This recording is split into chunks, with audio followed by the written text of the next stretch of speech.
ہم لوگ اپنے انٹرنل سسٹم میں کہتے ہیں کہ امریکہ کا بریف جو ہے وہ تقریباً ہر ایک مہینے کے بعد ایٹ لیسٹ اس کے جو کی ایلیمنٹس ہیں ان کو ری رائٹ کرنا پڑتا ہے، کیونکہ اتنی ڈائنامک اور امپورٹنٹ ریلیشن شپ ہے۔ سفارتکاری صرف انگریزی بولنے کا نام نہیں ہے، یعنی اس میں آپ کا جو آپ کا ہاتھ جو ہے، آپ کی انگلی جو ہے، وہ جو ڈیولپمنٹس کی نفس پہ ہونا چاہیے، آپ کو ایک انسٹیٹیوشنل انڈرسٹینڈنگ ہونی چاہیے چیزوں کی۔ 11 January was the day last year جب آپ نے اپنے کریڈینشلز شو کیے تھے پریزیڈنٹ ٹرمپ کو، کیسا پایا آپ نے صدر ٹرمپ کو؟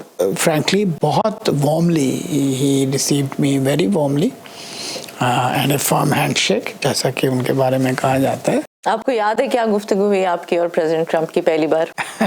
جو پلیزنٹریز ہوتے ہیں، آپ اپنے لیڈرشپ کا گریٹنگز دیتے ہیں اور پریزیڈنٹ آپ کو ویلکم کرتا ہے۔ عام طور پہ یہ ایک سیٹ پیٹرن ہی ہوتا ہے، اس میں کوئی بہت زیادہ ویریشن نہیں ہوتی۔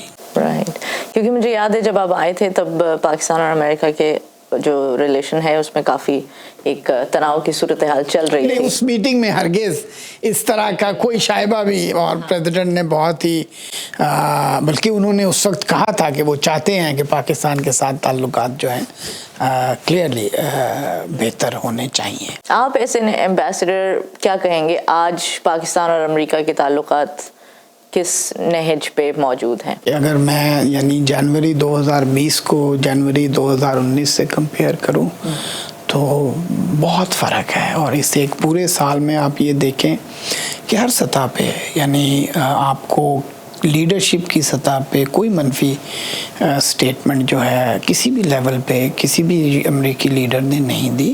میڈیا میں اس طرح سے سٹوریز جو ہیں، وہاں بھی آپ نے پاکستان نے جو اقدامات کیے ہیں ان کی اپریسیشن ہے، ان کی ایکنالجمنٹ ہے۔ آپ کو ذاتی طور پہ کتنا پریشر فیل ہوتا ہے اس ذمہ داری کا؟ یہ ہاٹ سیٹ ہے، تو یہ ہاٹ سیٹ ہے۔